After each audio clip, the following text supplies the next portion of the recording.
আসসালামু আলাইকুম। আমি ঢাকা মিরপুর থেকে এসেছি, নৌবাহিনী কলেজের একজন ছাত্র। আমার নাম মোহাম্মদ ফাওয়াজ। আমি একটি প্রশ্নের সর্বপ্রথম একটি উত্তর দিতে চাই, সেটা হচ্ছে জামাতে ইসলাম কেন চাঁদাবাজি করে না, কেন কোনো লুটতরাজের সাথে জামাত ইসলাম নেই। মূলত আমি প্রথমে একটি কথা বলে দিতে চাই, সেটা হচ্ছে আমাদের অন্যান্য দল যদি আমরা দেখে থাকি গত 53 বছরে আমাকে একটা দল আপনি আমাকে ইন্ডিভিজুয়াল দেখাবেন যে একটি সেবামূলক প্রতিষ্ঠান কিংবা কর্মসংস্থান তৈরি করেছে, কোনো দল পাবেন না। তাদের আইডিওলজি হচ্ছে নেতার পিছনে নেতাকর্মী ঘুরবে, জয় বাংলা নাইলে জয় বাংলাদেশ জিন্দাবাদ স্লোগান দিবে আর নেতার নাম নিবে, এটা হচ্ছে তাদের আইডিওলজি। জামাতের আইডিওলজি এটা নয়।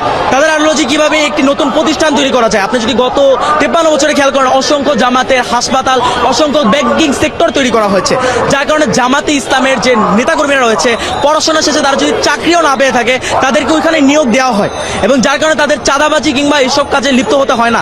তারা একটি অর্থনৈতিক ভালো একটি কাজের মাধ্যমে তাদের জীবন বাহন করতে পারে। এবং জামাতের আদর্শ এবং অন্য একটি দলের আদর্শে ভিন্ন কোথায়। আমি একটি কথা বলতে চাই, অন্য একটি দলে আপনি সেন্ট্রাল থেকে টাকা পাবেন, টাকা যদি না পান আপনি চাঁদাবাজিতে লিপ্ত হবেন। আপনি বিএনপি বলুন, আওয়ামী লীগ বলুন, ছাত্র দল বলুন, ছাত্রলীগ বলুন, সবাই একই ক্যাটাগরি। আপনি ছাত্র শিবির বলুন যদি, বা জামাত ইসলাম বলুন, এদের অর্থ উৎস কিন্তু এইটা নয়।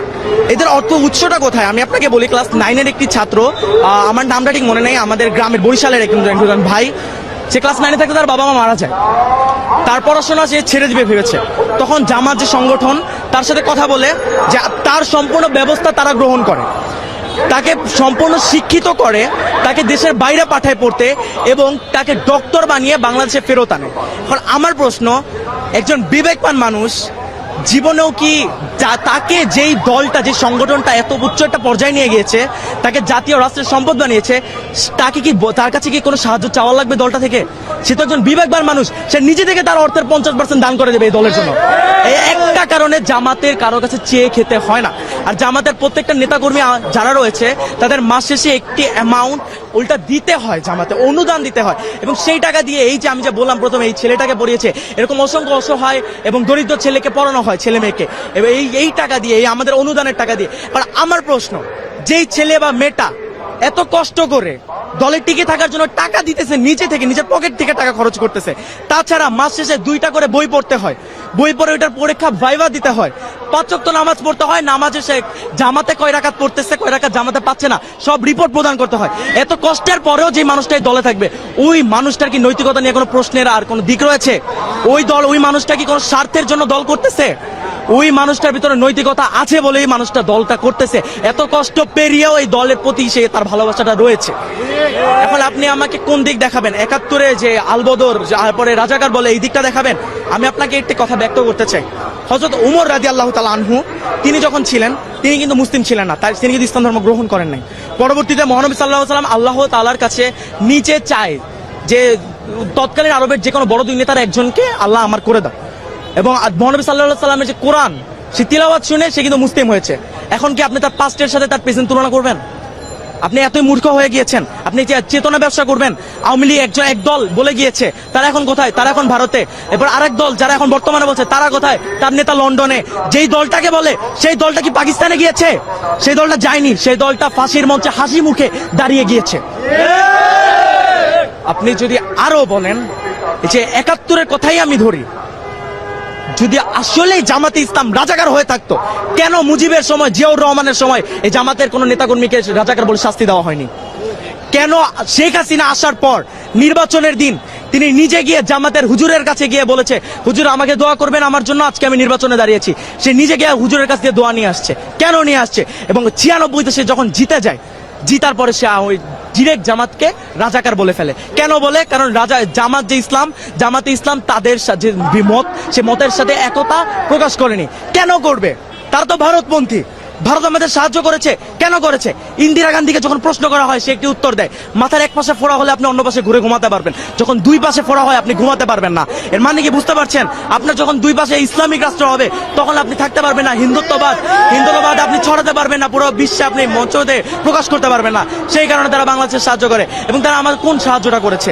আমার দেশে কি ওই 40-50 টাকার পেঁয়াজ আর রসুন দিয়েছে, এই আমার সাহায্য? আমি তাদেরকে মাস শেষে আমার 1000 টাকা, বছর শেষে আমি ইলিশ মাছ দিচ্ছি, তারা পুরো ফারাক্কার পানি আমাদের দিয়ে প্লাবিত করে ফেলতেছে আমার বাংলাদেশকে। আমরা কোনো কথা বলতেছি না। আরো যদি আমরা দেখি, তারা আমাদের দেশটাকে নিজেদের অঙ্গরাজ্য তৈরি করতে চেয়েছে। আর তারা আমাদের দেশের মাঝখান থেকে রেল বানিয়ে ফেলবে। আমাদের ইতিহাস যা বলে, একটা রাষ্ট্র এরকম ভাবে যখন একটা দেশের মাঝখানে চলে আসে, ওই রাষ্ট্রের ওই ইন্ডিভিজুয়াল ওই জায়গাটা ওই রাষ্ট্রের আওতায় থাকে না, ওইটা যেই দেশের আওতায় চলে যায়, যেই দেশের বানায় ওই দেশের আওতায় চলে যায়। এবং তারা এই ভারতের দালাল ছিল। এবং আমি আপনাকে এখন আমার এতক্ষণের কথা সবচেয়ে বড় পয়েন্ট এখন করব, বিএনপি। আমার আপনাদের সকলের কাছে একটা প্রশ্ন, বর্তমানে তো তারেক রহমান বাংলাদেশে নাই, তাহলে বিএনপির সবচেয়ে বড় নেতাকে? মির্জা ফখরুল। এখন আমি বলতেও হাসি পাচ্ছে আমার, মির্জা ফখরুল যদি দেশের সবচেয়ে বড় নেতা হয় বিএনপির, তাহলে গত 3 মাসে কেন মির্জা ফখরুলকে কোনো টক শোতে কিংবা কেন কোনো মিডিয়া ফেস করতে দেখা যায়নি? দেখা গেছে কাকে? সালাউদ্দিন সাহেবকে। এখন আপনারা যারা পলিটিক্সের ভিতরে আছেন বা থাকেন, তারা জানেন গত 10 বছর সালাউদ্দিন সাহেবকে ভারতে বিলাসবহুল ভাবে 3 স্টার প্লাস রিসর্টে রাখা হয়েছে, তাকে সম্পূর্ণ সুযোগ সুবিধা দেওয়া হয়েছে, তাকে সেটিং করা হয়েছে ভারতীয় দালাল প্রথায়। তাই সে হচ্ছে, আমি নিজের মুখে বলবো, আমি জানি না আমি এটা বলার পর আমি বাঁচবো কিনা, আমি আমি আমি আল্লাহর আইনে আল্লাহর জমিনে দাঁড়ায় বলবো, বিএনপি হচ্ছে ভারতের দালাল, ভারতের দালাল, ভারতের দালাল।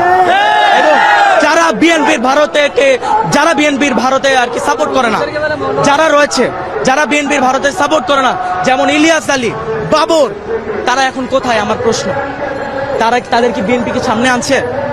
কেন আনছে না? কারণ বিএনপি তাদেরকে আনতে দিবে না, তারা ভারতপন্থী না, তারা ভারতের বিরোধী। এবং ভারত আর বিএনপি এটা চায় না, তারা এখন এক হয়ে গিয়েছে, 2 সাপের 1 বিষ, আওয়ামী লীগ আর ধানের শীষ।